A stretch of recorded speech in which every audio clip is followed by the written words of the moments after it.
Salamat po at sa lahat ng mga kasamahan natin na andito nagantay sa ating weekly na webinar dito sa via Zoom na kung saan napakagandang paraan para din may siwalat natin yung panampalataya lalong-lalo na sa mga Katoliko at mga hindi Katoliko.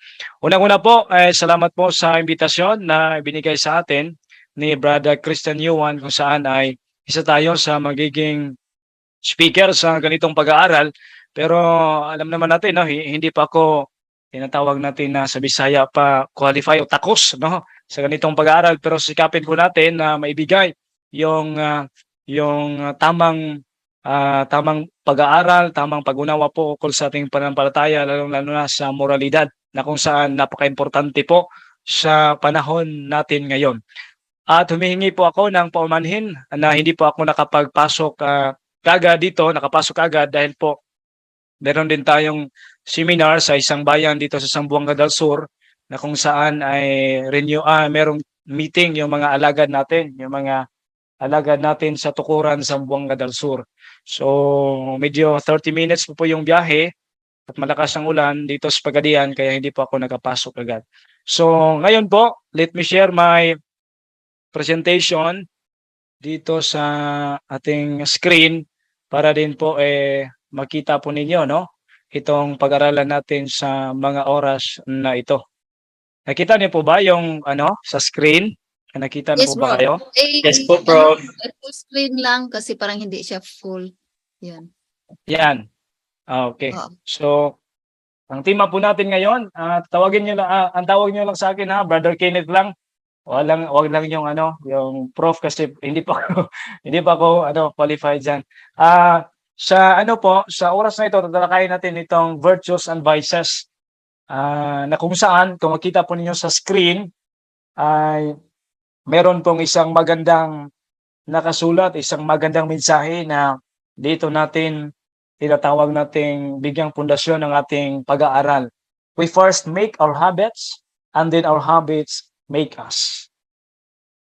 So, dito po tayo pag ninilayan po natin itong nakasulat na ito kung saan nakakatulong sa atin para meron tayong distinction sa ating mga habits at lalong-lalo na ito pala yung magiging tinatawag nating makita ng mga tao sa atin itong mga habits. Kaya kung maaari, meron tayong mga good habits na maibigay hindi lang sa sarili, kundi sa tinatawag din nating trabaho, sa ating pamilya, lalong-lalo na sa ating pamilya at sa ating apostolado. So, define muna natin yung meaning of virtue. Define muna natin. Yung virtue ay, ibig sabihin po nito, is a very simple concept to define. Napaka-simple lamang itong konsepto na i-definer natin itong virtue. Kasi, kung vices ang ating i-define naman, vices is a bad habit. So therefore, virtue is a good habit. So ngayon ba kayo nito?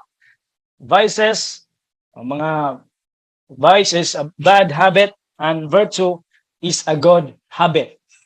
Sabi ng ating Catechism of the Catholic Church number 1803, kung meron kayong mga Catechism of the Catholic Church sa inyong pag-aaral, pwede niyong basahin. Pero ang definasyon tinatawag doon, a virtue is an habitual and firm disposition to do the good.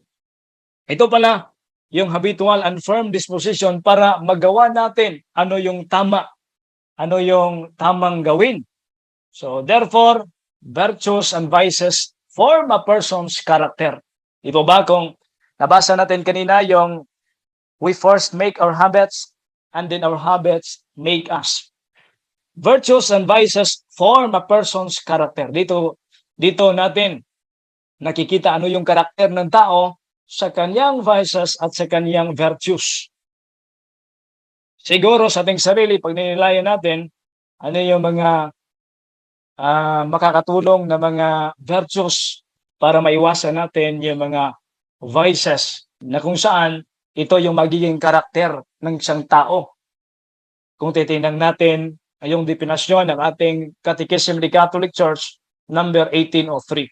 So virtue is a very simple concept. Vices is a bad habit. So therefore, yung virtue is a good habit. No? Then, Next. Next natin ha. Kita hindi ito gumagana. Teka lang ha. Ayan. The importance of virtue. Dito natin pagnilalayan ano yung mga mahalaga, no? Bakit mahalaga yung virtue ng isang tao? Kasi without personal virtue, we will do good only sporadically. Ibig sabihin, hindi consistent. Kung wala kang virtue, hindi consistent yung paggawaan mo ng tama. Kung wala ka nito, hindi mo ma-maintain. Magawa mo lang yung tama pag gusto mo, pero babalik ka rin sa iyong mga vices. So, ang importante, ang napakahalaga nito, kasi kung wala itong virtue, mga kapatid, magagawa lang natin yung karapat-dapat at tamang gawin kung gustuhin lang natin. The main source of a good and happy life for the human race, for each nation and community, and for its family is the personal virtue of each individual. So dito mga kapatid, the main source of a good and happy life. Tatandaan niyo ba yung sinabi ni Presidente Enrile, gusto ko happy ka. Kaya ito pala yung sekreto. The main source of a good and happy life, itong personal virtue of each individual. Gusto ka yung komunidad, gusto ka yung nation, lalong-lalo na yung basic na community, yung family, ay maganda yung patutunguhan, dapat meron ka nitong virtue mga kapatid. So, dito sisikapin natin na magawa natin ito, lalong-lalo na sa ating komunidad, lalong-lalo tayo mga Catholic Faith Defender. Kasi share ko lang dito sa amin, kapag sinasabi na Catholic Faith Defender, kasi yung mga old na Catholic Faith Defender natin dito, grabe yung debate, magaling sa debate, pero yung mga vices ay napakarami, kaya hindi tinatawag natin, hindi maging form ang isang organisasyon kung wala po tayo nito. No system or set of laws, however perfect, can work for good without virtuous individuals. So, bawat isa sa atin, ito yung pagninilayan natin, ito yung sinasabi po ng ating simbahan. Welcome po sa mga pumasok, sa mga nakapasok pa po sa mga oras na ito. Meron pa isang definition, virtues, unless we lost them, last forever. They are cultivated by its external good action and underlie the habitual quality of virtuous action. Virtues improve not just what you do, but what you are. Ito palang paggawa natin ng tama, itong paggawa natin ng makakabuti sa ating sarili, sa ating komunidad, sa ating pamilya, mag-improve ito not just yourself, sa iyong sarili. Hindi rin sa komunidad, kundi pati na rin sa iyo rin, sa iyong sarili. And every lover knows that the object of love is not just deeds, but persons. For example, your boss may care more about what you do. Of course, gagaya ko, isang nagtatrabaho sa isang radio station. Kag meron kang mabuting karakter, hindi lang yung tinatawag natin na yung ginawa mo ang magugustuhan ng iyong boss, yung superior sa iyo, kundi pati na rin ang iyong karakter, lalong-lalo na meron kang magandang ginawa, lalong-lalo na kapag naipakita mo yung ano yung tama, ano yung factual, ano yung totoo na ginagawa mo sa trabaho. But the opposite is true for those who love you. And God is not our boss, but our loving Father.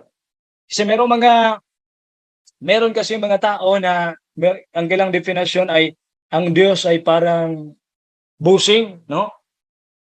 Dito sa Bisaya, dito sa Mindanao, lalo dito sa Pagadian, sinasabi yung boss, dapat astig, dapat kilala, dapat merong political will, no?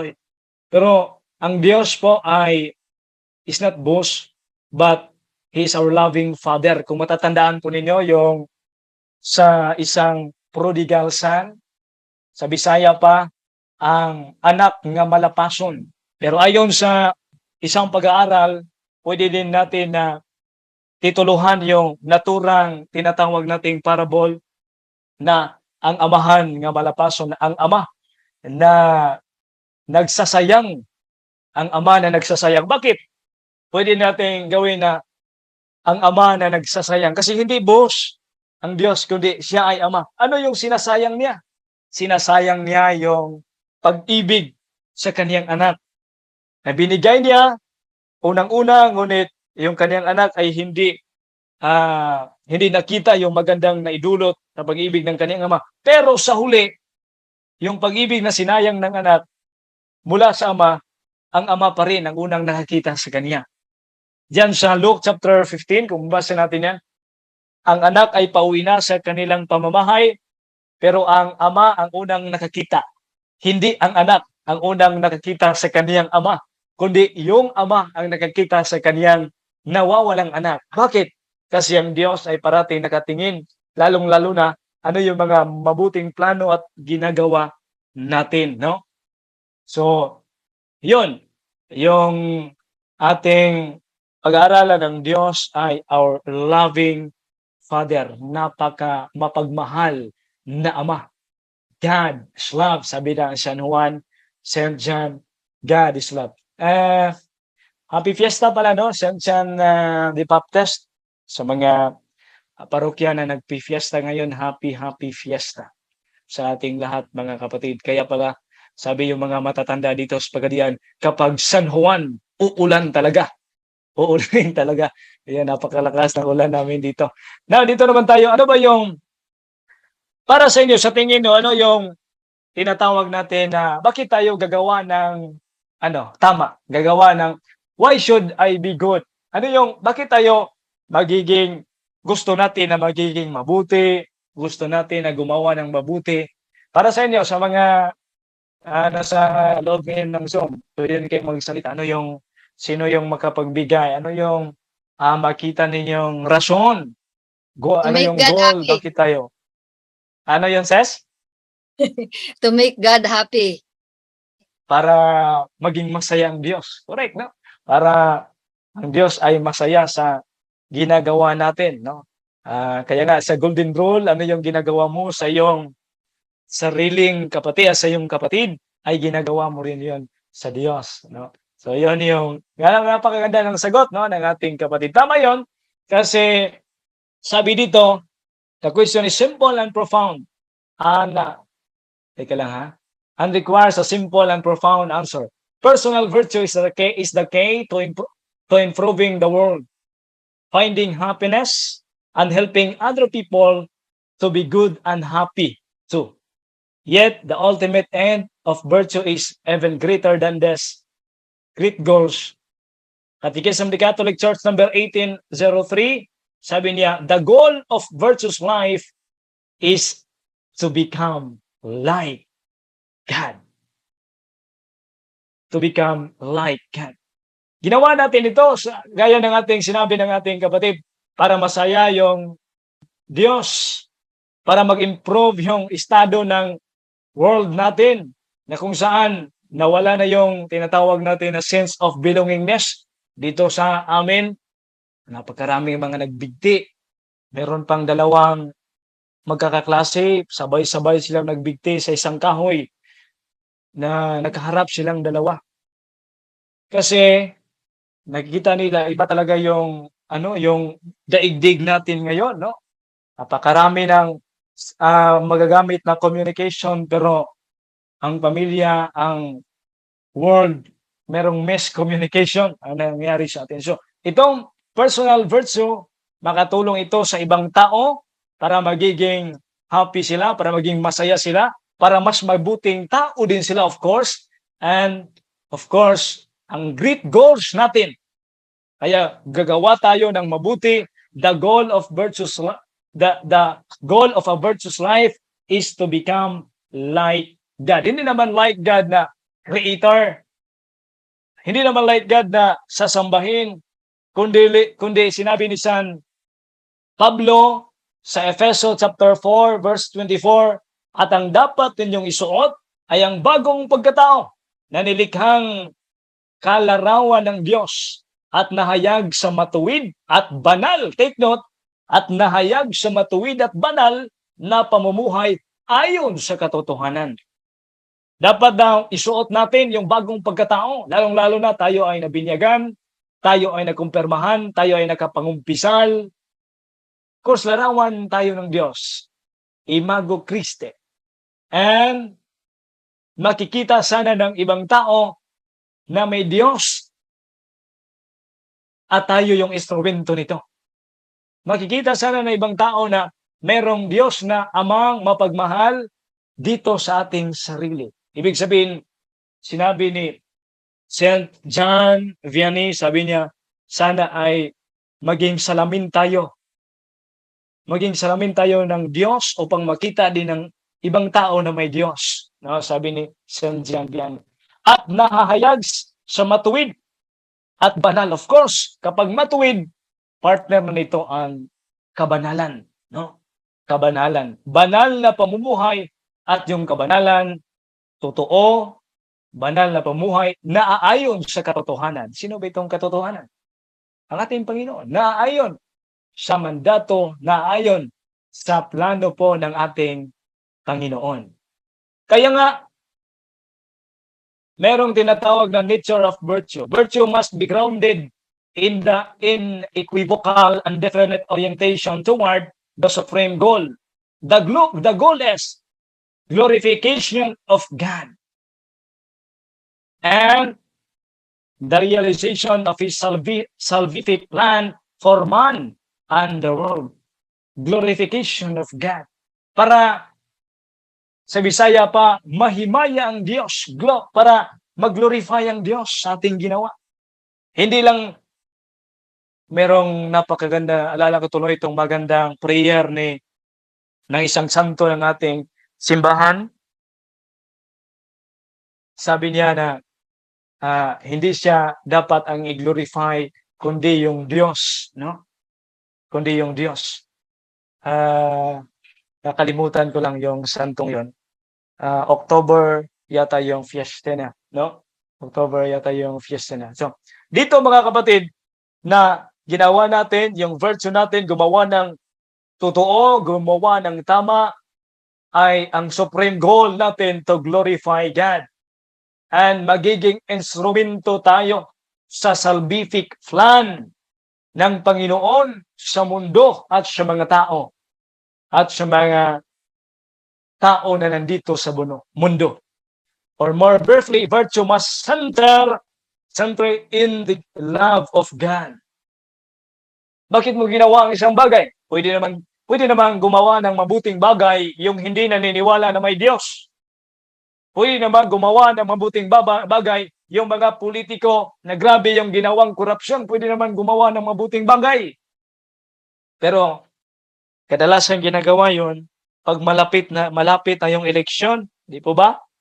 Kadalasan ginawa yun kasi merong personal interest para sa kanyang glorification. Pero ang Kristiyano, ang moralidad ng Kristiyano, mga kapatid, ang nature kung bakit tayo gumawa ng tama, kung bakit tayo gumawa ng nararapat, ay para mag-glorify ang Diyos. At of course, dahil mahal natin ang Diyos. Dahil mahal natin ang Diyos, gumawa tayo ng mga mabubuting bagay sa mga tao na mahal ng Diyos. No?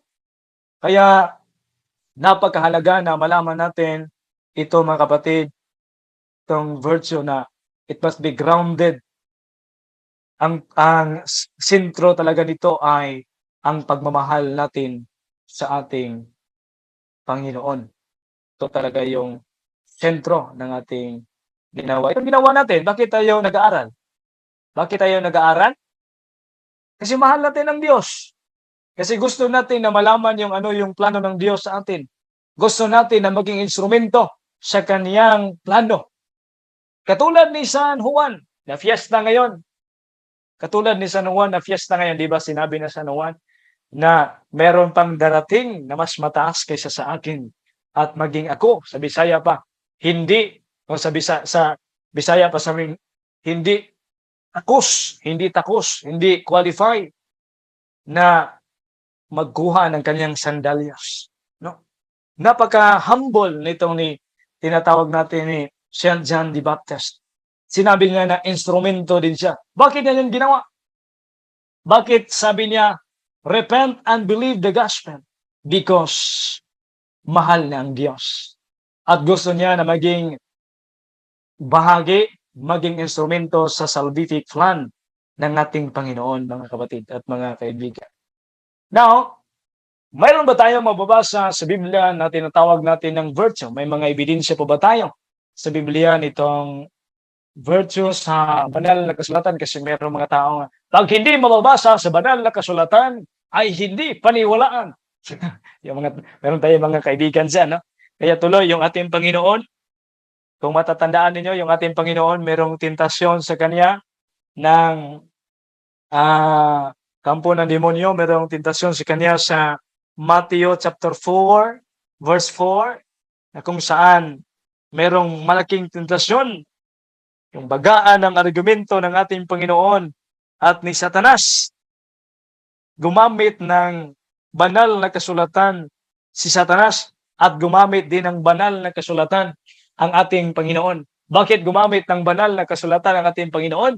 Kasi ang ating Panginoon, alam niya na yung si Satanas ay hindi naniniwala kung hindi mababasa sa Biblia. Yun yung rason. Bakit gumagamit ng kasulatan, yung scripture, ang ating Panginoon? Kasi alam niya na yung kanyang katunggali ay hindi maniniwala kung hindi mababasa sa kasulatan.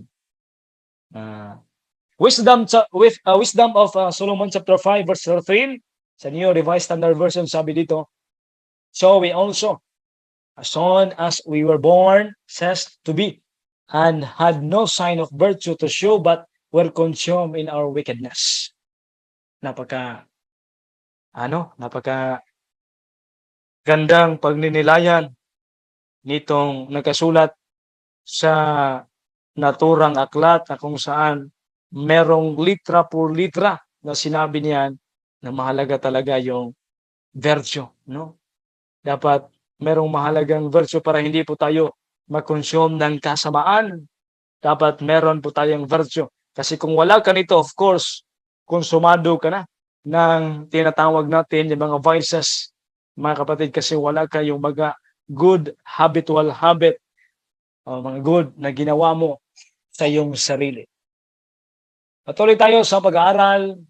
Sinabi din dito, mga kapatid, hindi man kasi yung pag-aaral ng aklat na banal na kasulatan ay hindi po yon litra por litra, kundi meron tinatawag na implikasyon at explicit at explicit. Mababasa litra por litra at merong maintindihan. Sinabi ni San Pablo sa taga-Filipos chapter 4 verse 8, finally, brothers and sisters, whatever is true, whatever is honorable, whatever is just, whatever is pure, whatever is pleasing, whatever is commendable, if there is any excellence and if there is anything worthy of praise, think about these things. Ito yung dapat nasa ating sarili. Ano yung tama? Ano yung makakabuti? Ano yung just? Ano yung pure? Ano yung makakatulong to glorify God? Ito yung bago tayo gagawa ng anumang bagay, bago tayo gumawa ng anumang gagawin natin, tatandaan natin yung sinabi ni San Pablo na pagninilayan natin ang mga bagay bago natin gagawin. Kung ito ba ay true, honorable, just ba ito, pure, at makakatulong ba ito sa ating sarili, at hindi lang sa ating sarili, maging sa ating kapwa, mga kapatid. Ito yung sinabi ni San Pablo. Mayroon pong 4 na cardinal virtues. Merong 4 na cardinal virtues po ayon sa ating simbahan.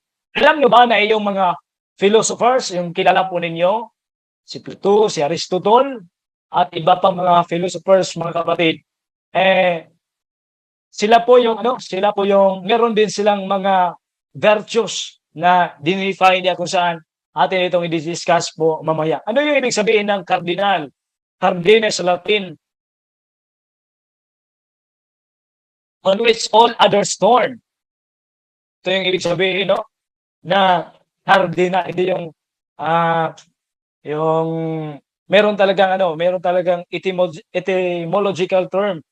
Cardines, mula po ito sa Latin. So, itong four cardinal virtues, yung mga mahalagang virtues po ng isang individual, mga kapatid, sinabi po ito, laking role po ito sa bahagi ng Kristyanidad, lalo na sa spiritual aspect po ng isang tao, lalo na sa kaniyang paligid. Sinabi ni Socrates, wisdom is the principal virtue. Para sa inyo, pabor ba kayo nito na wisdom? Ito yung pinakamataas sa lahat ng virtue. Itong wisdom. Diba, matatandaan natin? No? Meron din sinabi sa banal na kasulatan na wisdom ay napakahalaga din ng isang tao. No, yung kaalaman, no, ng isang tao. You cannot hindi mo naman pwedeng mahalin ang isang bagay kung hindi mo alam kung gaano siya kahalaga. Di po ba? Hindi mo pwedeng i-care ang isang bagay kung hindi mo alam gaano yan kahalaga. So ito yung naging principal reason why sinabi ni Socrates na wisdom is the principal sa lahat ng virtue. Pero si Plato, sinabi niya din, justice as the all-embracing virtue. Kay Socrates, justice para sa kanya. Yung hustisya, yung pagkapantay-pantay. No? Pagkapantay-pantay. Isa ito sa sinabi ni Plato. Sabi ni Aristotle, prudence.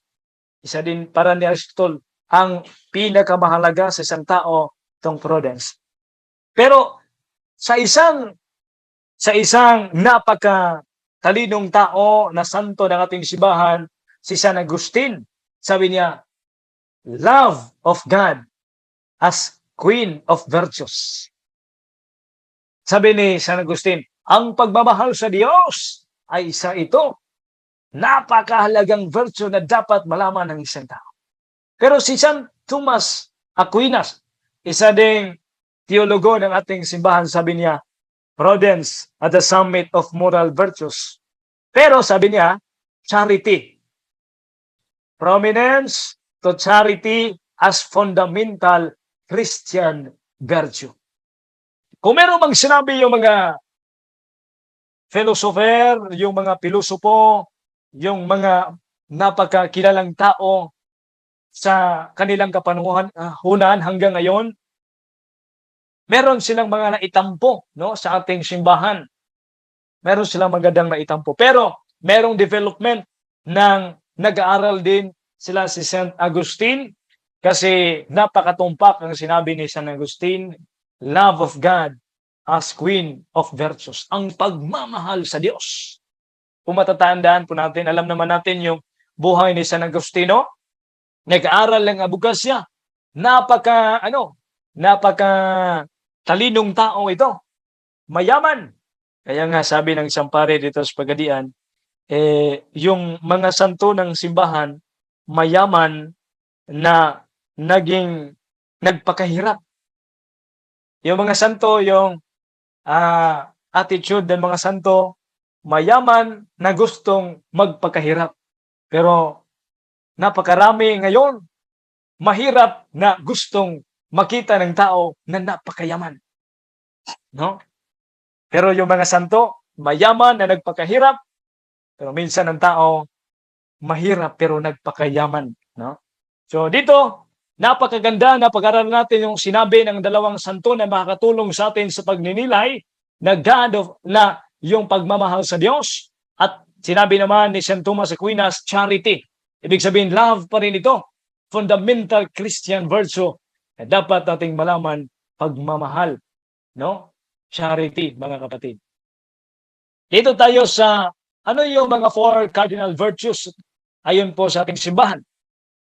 Ito yung prudence or wisdom, justice, or fairness, yung patas, yung pamamalakad.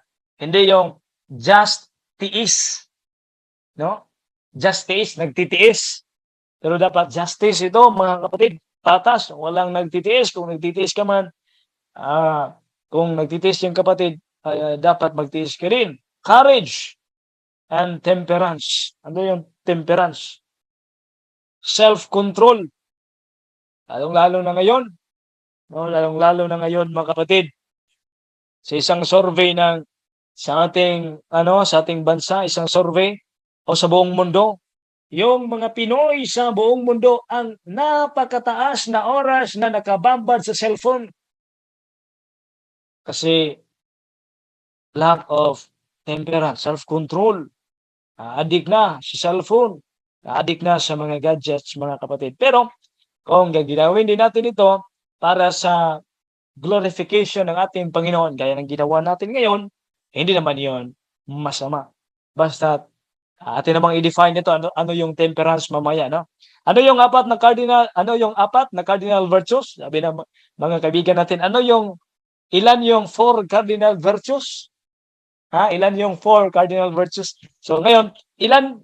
4, of course. Ito yung tandaan natin. Ito yung cardinal virtues. At meron itong mababasa sa banal na kasulatan, mga kapatid. They are mentioned in scripture by name. Kung babasahin po ninyo, kung meron kayong panahon dyan, sa Wisdom chapter 8, verse 7, na kung saan nakasulat po doon at maging sa Catechism of the Catholic Church, number 1805. Babasa din natin dyan, mga kapatid, yung tinatalakay natin, itong 4 na tinatalakay natin sa oras na ito, 4 cardinal virtues, no? 4 cardinal virtues. Kinuha ko yung Wisdom of Solomon chapter 8 verse 7 na kung saan ito yung nakasulat. Prudence, justice, courage, nothing in life is more profitable for mortals than this. Napakahalaga. Ano yung nauna? Loves righteousness. And if anyone loves righteousness, their labors are virtues. No? Kapag yung isa ay nagmamahal, ano yung tama, ano yung katotohanan, susunod na ito. Pag nagmamahal sa Diyos, susunod na ito. Itong self-control, prudence, justice, and courage. Ano yung courage? Kurahe, no? Confidence to do good, mga kapatid. Ano yung prudence? Sinabi dito sa ating Catechism of the Catholic Church. Sino ba yung makakabasa? Kuha muna ako ng tubig. Sino yung kapatid natin na makakabasa? Sige Dan, ako, bro. any volunteers? Sige Sige. ako. Inom muna ako, ha? Thank you. Okay, prudence. Prudence is not to be confused with timidity or fear. That's from CCC 1806. Perhaps practical moral wisdom is a clearer term for this virtue today. Prudence is the virtue that disposes practical reason, the mind thinking about what should be done to discover our true good in every circumstance and to choose the right means of achieving it. With the help of this virtue, we apply moral principles to particular cases. And that's from our Catechism of the Catholic Church, 1806. Yan, so napakalinaw, no? Napakalinaw yung definition po ng ating simbahan, no? Yung definition, a clearer term for this virtue today na prudence na tinalakay natin, mga kapatid. Dapat ito yung tandaan natin, no? Meron tayong desisyon. Ano ba yung tama sa mga ginagawa natin? Meron tayong pagninilay, no? Meron tayong ginawang pagninilay. At hihingi tayo ng tulong sa ating Panginoon. Yung tinatawag na Solomonic wisdom, yung wisdom of Solomon, kung saan merong mga confused na nangyari sa kanyang kapanahunan. Pero dahil binigyan siya ng virtue ng Panginoon ay nagawa niya yung ano yung tama, no? Ano yung tama. Dapat yung pagninilayan natin bago man natin gagawin ang isang bagay, mga kapatid. Kasi napakarami ngayon gagawa ng mga legal, 'di ba? Legal 'yan. Maganda 'yan kasi legal 'yan. Pero nakalimutan yung moralidad, nakalimutan yung moral, no? Nakalimutan yung moral. Gaya ng tinalakay ko dito ibahagi ko lang sa inyo dito sa Pagadian City, meron kasing sa Zamboanga del Sur, merong isang mayor na 75 years old na kung saan kinaladkad, pinalabas sa kanyang opisina kasi meron na siyang tinatawag na suspension order. Kaya pinalabas, tinalian yung kamay. Yung interview namin sa isang opisyal, sabi niya, legal naman yung ginawa namin. Pero ang tanong, moral ba yung ginawa natin, no?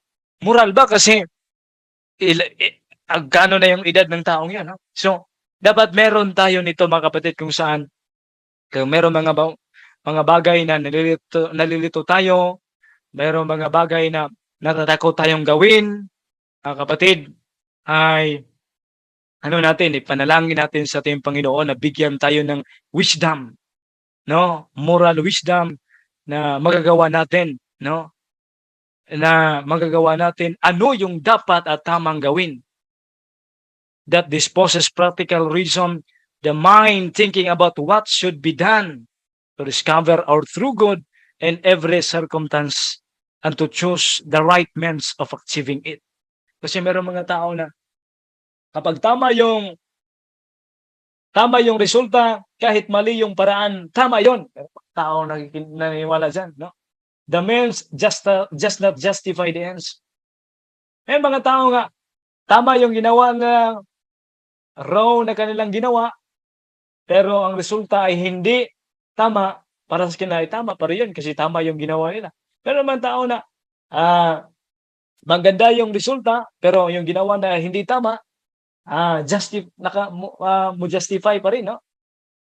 Kanila pa rin bigyan ng justification ng kanilang sarili. So ito yung pagninilaya natin at ating i-praise sa ating Panginoon. Justice. Justice is pangalawa na tayo, justice. Saan yan? Wala. Justice is the moral virtue that consists in the constant and firm will to give their due to God and neighbor. Justice toward God is called virtue of religion. No? Justice toward man disposes one to respect the rights of each and to establish in human relationships harmony. Catechism of the Catholic Church, meron pa itong karugtong, kung meron kayong pagkakataon, babasahin niyan o pagkibasa na lang.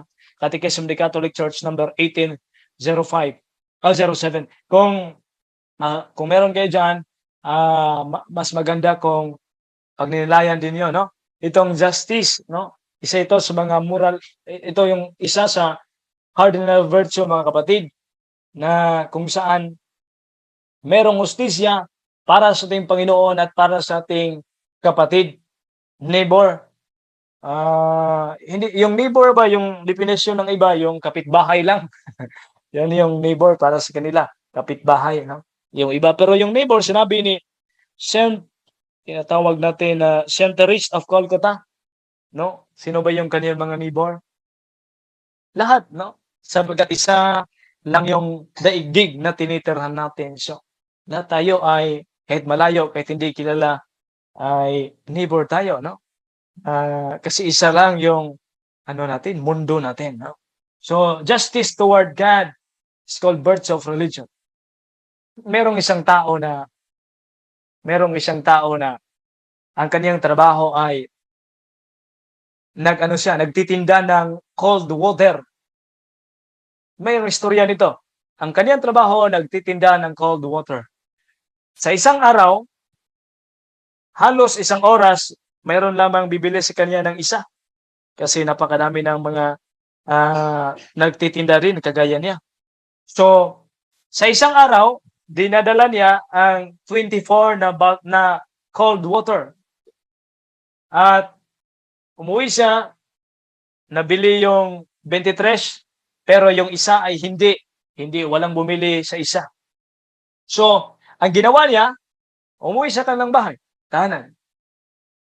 At nang nakita siya ng isang masamang tao, tinutukan siya ng baril, sinabi ng tao, akin na yung lahat ng mga pera mo.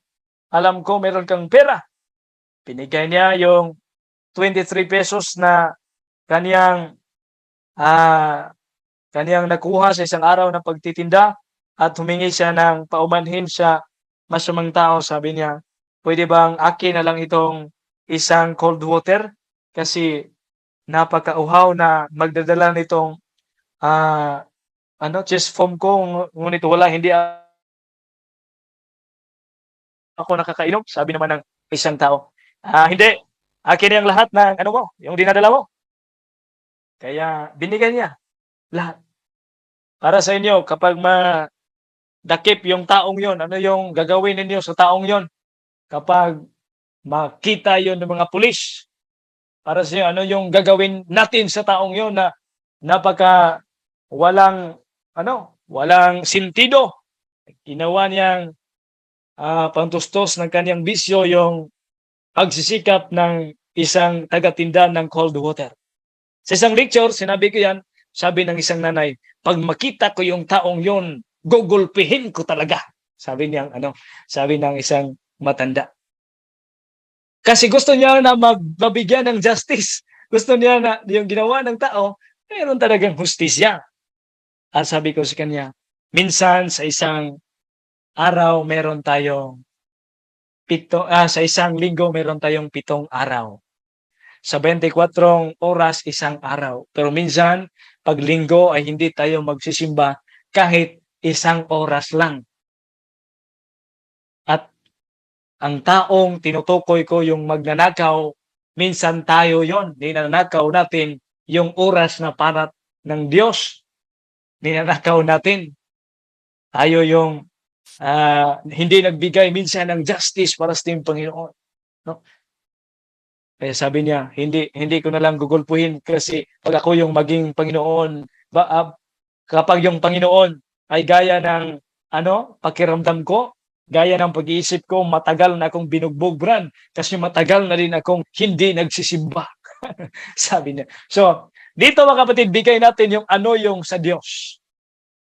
Ano yung sa Diyos? Matatandaan niyo yung isang istorya sa banal na kasulatan na kung saan yung mga tao na mga mangingisda ay pumunta sa dagat, ngunit wala na sila makuha.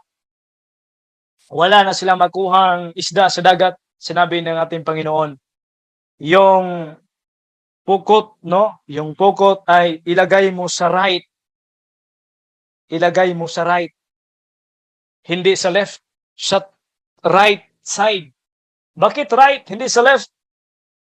Kasi dapat ibigay natin ng Panginoon ano yung right, ano yung para sa Kanya. Hindi yung left. Hindi yung mga, sa Bisaya pa, salin-salin. Hindi yung mga oras na mga kapatid na, yung mga oras na wala lang tayong para sa atin, yung mga oras na wala tayong gana, ibigay natin ito sa Panginoon. Hindi. Dapat ano yung tama, ano yung right, ano yung para sa Panginoon, ay ibigay natin at sa ating kapwa. Merong justice, mga kapatid. No? Sinabi pa dito, justice, Sinabi pa dito, justice gives to each what is due and what is right or just deserves. This logical and almost mathematical aspects of justice, focusing on equality and rights for individuals, is balanced and complemented by a more intuitive and holistic aspect which aims at harmony and right relationship. Typically, men are especially sensitive to the first aspect. The woman to the second. Complete justice requires both. Minsan kasi sa paraan ng ating mga ninuno natin, lalong-lalo na sa ano, lalong-lalo na sa mga Jewish people, no? Mas espesyal talaga yung mga ano, yung mga kalalakihan. Babasahin natin ang Biblia diyan sa Matthew chapter 1, walang mga ano ng kababaihan, puros kalalakihan. Yung mga pangalan na yung banay ng ating Panginoon, yung kaniyang pamilya, mga lalaki lahat, no? Kasi minsan meron mga tao na napaka-sensitive para nila dapat mauna yung mga lalaki, no? Pero sa kainan dito sa Pilipinas, ladies first. Pero merong magsasabi, after the boys. Justice give to it what is due. Ano yung para sa kanya? Ano yung right? No? Ito yung dapat ating tandaan, mga kapatid, no? Na merong equality, rights for individuals. Balance, complemented by a more intuitive and holistic aspect which aims at harmony, yung harmonious na relationship, mga kapatid. Kaya sa isang pamilya, hindi yon sinabi ng ating canon lawyer dito sa Pagalian, Father Raful, na isa ring Catholic faith defender, sabi niya, sa isang pamilya ay dapat ay walang lamangan. Complement each other. Ano yung wala sa isa, dapat ibigay, lalo na sa mga mag-asawa. Justice transforms power and is transformed by love. And love pa rin, no? Ang resulta pa rin nito ay love. Power is meant to serve justice. Might should serve right, and justice is meant to serve love. We are born first knowing power and weakness, like animals. As children, we learn a sense of justice from our conscience. Meron tayong konsensya, no? From parents and teachers. Naman natin, tinuturo din ng ng paaralan. As adults, we realize that justice, though necessary, is not sufficient. That our only hope is love and mercy and forgiveness from God and from each other. Sabi lang kasi ng ibang tao, hindi makapag tinatawag natin bigay ng merong mga tao na hindi sila makapagbigay ng patawad sa kanilang mga kapatid dahil justice talaga yung sigaw nila. Justice, no? Merong mga tao na merong mga tao na makita natin pumunta sa kalsada kasi sinisigaw nila, justice! Dapat ibigay yung hustisya. Merong isang istorya yung ating Panginoon, pag labas niya, nagprotesta si Satanas. Sabi ni Satanas, hustisya! Saan yung hustisya? Bakit? Sabi ng Panginoon, bakit ka nag-uwilga dyan sa labas? Sabi ni Satanas, himihingi kami ng hustisya dahil ang Diyos ay walang hustisya. Hindi niya kami binigyan ng pagkakataon, di gaya ng tao, binigyan ng pagkakataon, pero kaming mga dating anghel, yung anong desisyon namin, wala nang ibang paraan. Yun na talaga, infinite na talaga yung desisyon namin. Nasaan yung hustisya? Nag-will ka umano sa Satanas? Sabi naman natin, Panginoon, hindi kita mabigyan ng hustisya sapagkat hindi ka rin, no? Hindi ka rin humingi ng patawad, no? Kung merong humingi ng patawad sa atin, mga kapatid, bigay din natin yung kapatawaran, pero of course, susunod din yung hustisya, mga kapatid, no? Hindi man pinapatawad mo yung tao pero wala ng hustisya. Gaya ni St. John Paul II. Yung binaril siya, tatandaan niyo yon, pinatawad niya yung tao, pero dapat serbisyuhan niya rin yung kanyang ginawa. Para saan? Para din sa kaniyang paglago sa kaniyang sarili. So dito naman tayo. Wars will not cease and peace will not come to nations or to families or to individuals without justice. Tama naman ito, di ba? Wala naman sigurong mag-disagree nito. Yung mga wars, yung mga karahasan, Walang, walang peace kung, of course, walang justice. No? Hindi naman ibig sabihin na yung peace, yung walang kaguluhan, peace na yon.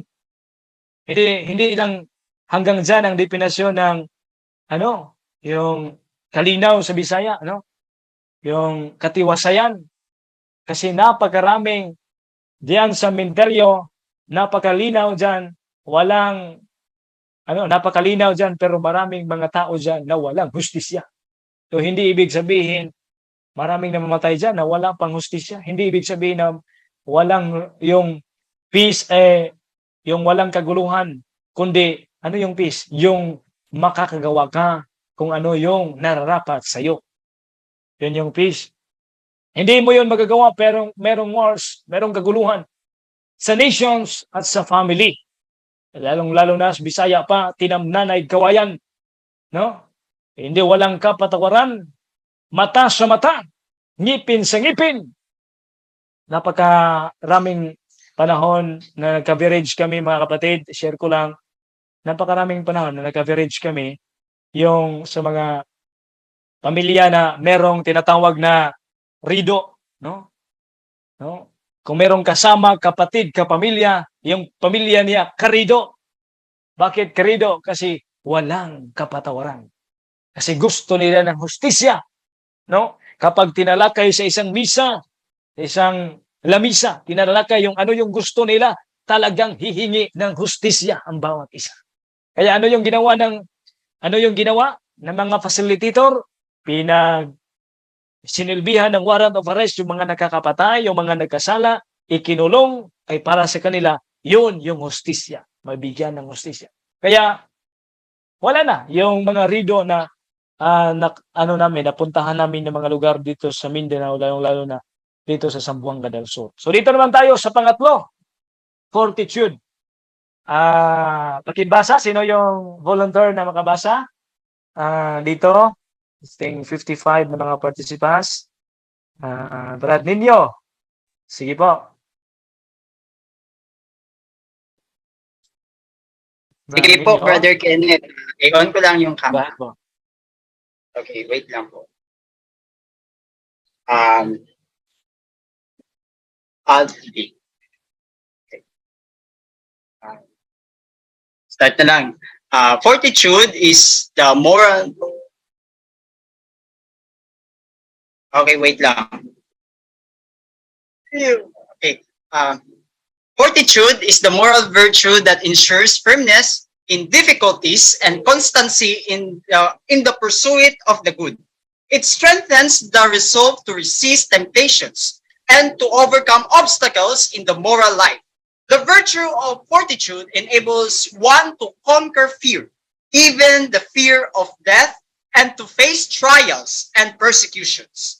It disposes one even to renounce and sacrifice his life in defense of a just cause, as we read in the Catechism of the Catholic Church, number 1808. That's all. Yes. Salamat po, kapatid na ninyo. Dito para sa kapatid na ninyo. Kaklase ko rin ito sa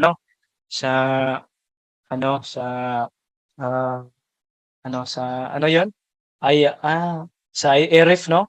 Kaklase ko rin ito. So, salamat brother ninyo. Kasi itong moral virtue, itong fortitude mga kapatid, para sa mga difficulties, mananatili tayo, consistent tayo mga kapatid, na gumawa ng tama. No? Meron tayong kakayahan, meron tayong confidence na gagawin pa rin yung tama kahit sa mga difficulties. Sino ba yung magandang example natin dito? Si St. John the Baptist. Di po ba? Alam naman ni St. John the Baptist na yung tinatawag na gobyerno noon ay talagang hindi sasang-ayon sa kaniyang ginawa. Pero huminto ba si St. John the Baptist? Hindi. Kasi merong moral virtue na fortitude mga kapatid. Ito yung magbibigay ng pundasyon na tayo ay maka-reset sa mga temptations. Ma-overcome natin yung mga problema, ma-overcome natin yung tinatawag nating mga sagabal sa ating paglilingkod sa Panginoon. No? The virtue of fortitude enables one to conquer fear. Minsan takot tayo.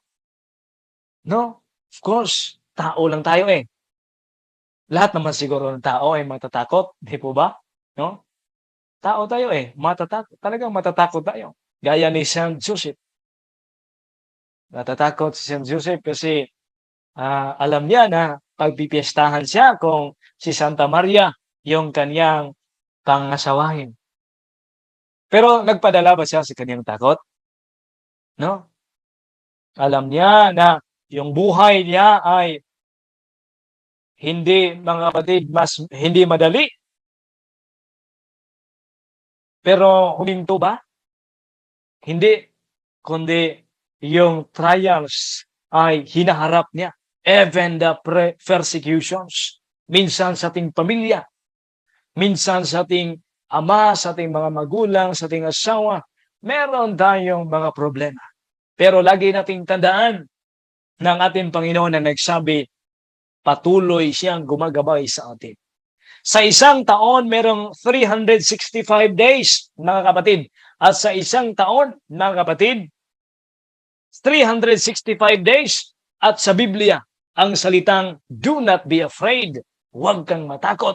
Sinasabi yan 365 times sa banal na kasulatan. Therefore, bawat araw, lagi nating tatandaan, sinabi ng Diyos sa atin, huwag tayong matakot.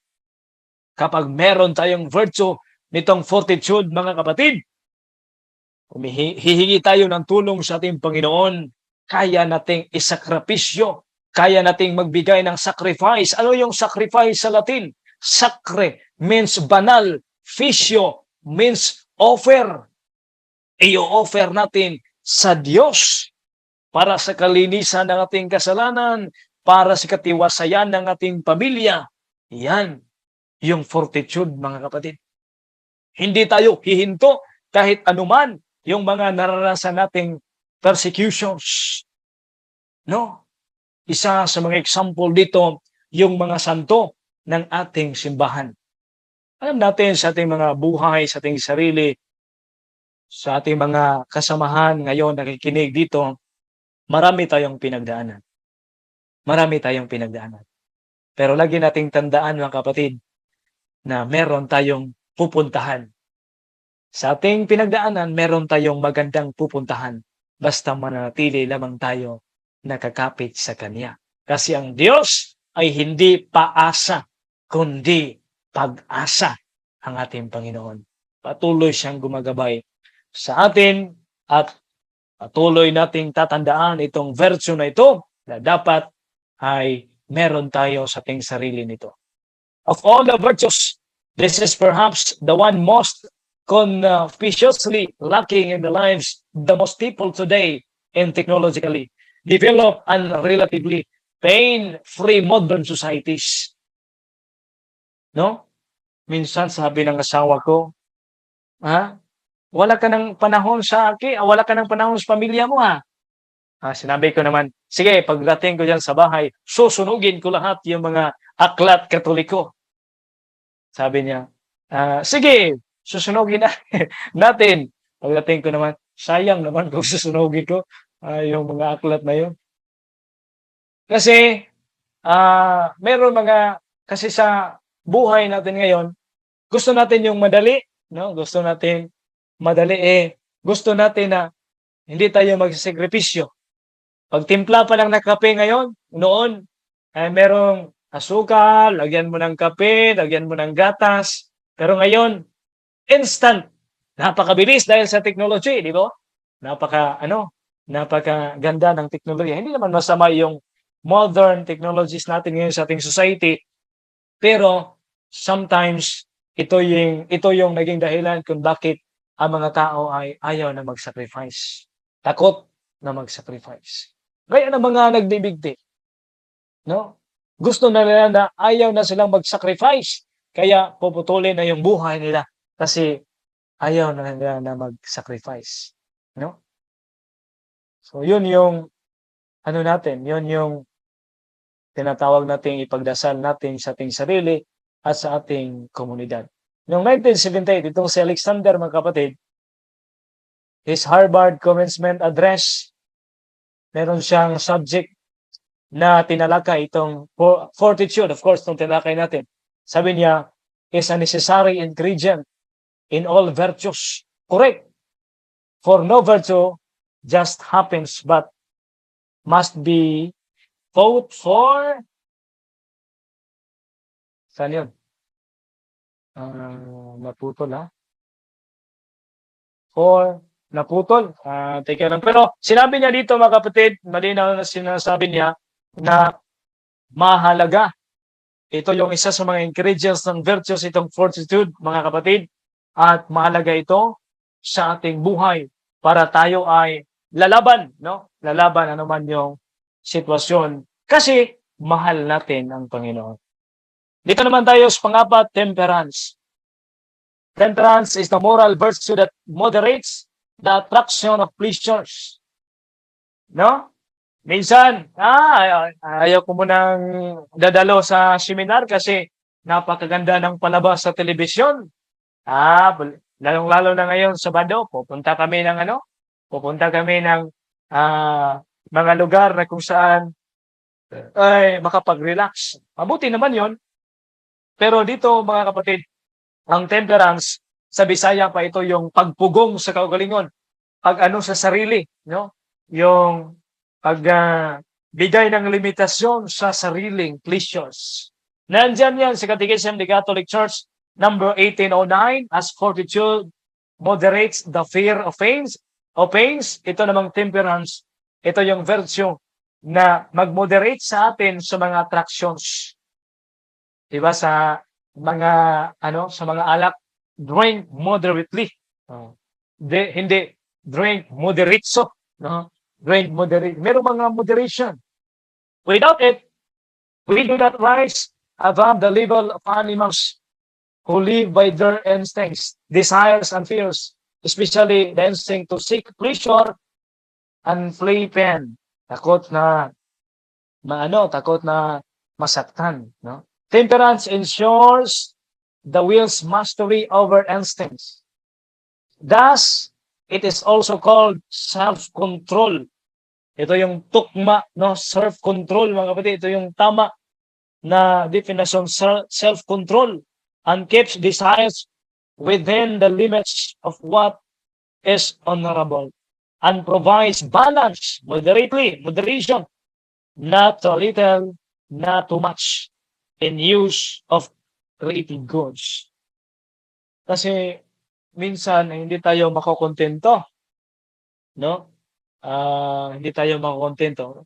Okay naman yun, hindi tayo makokontento, pero ginawa natin yon sa tamang paraan. Ginawa natin yon sa saktong paraan. Itong temperance, mga kapatid, dapat meron tayong distinction. Ano yung mga mahalagang bagay na makakabuti sa moralidad natin at maging sa ating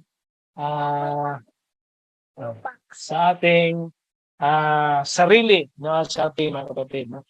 Siya muna, meron tinanong yung anak ko dito. So, dito mga kapatid, ito yung magbigay ng limitasyon sa atin. Meron tayong distinction, ano yung needs, ano yung wants. No, napakasimple naman 'di ba 'yun sa ating pag-aaral, lalong-lalo na sa ating pag-aaral, meron tayong wants at merong needs, no? So temperance, yung ko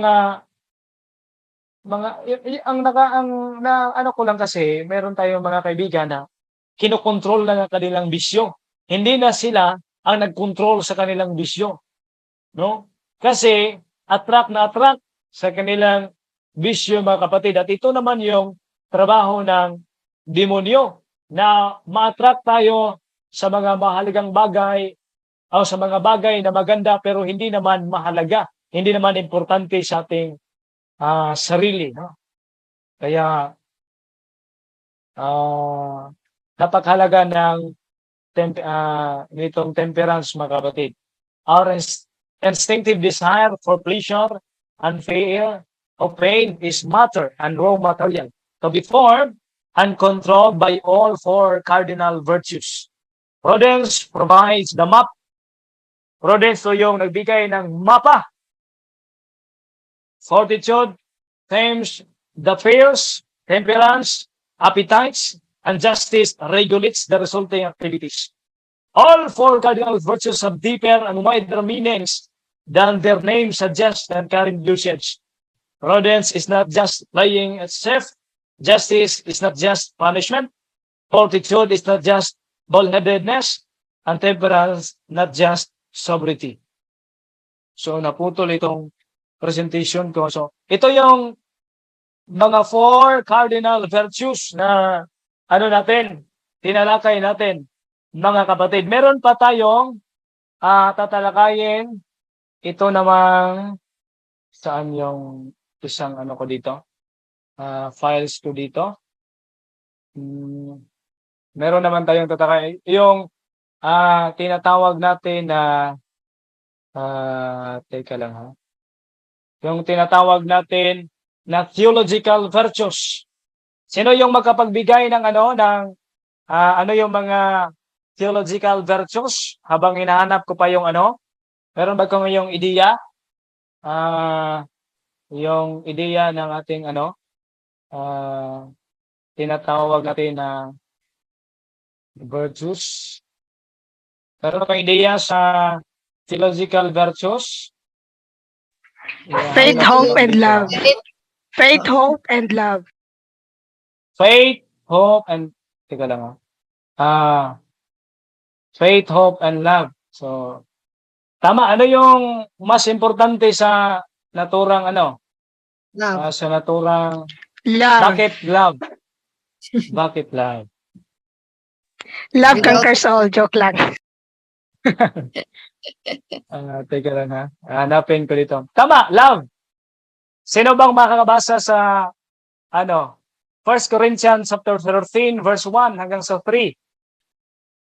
Mababasa natin diyan yung topiko natin sa oras na ito. Teka lang ha. Okay. Yan. Paano ba ito palalakihin?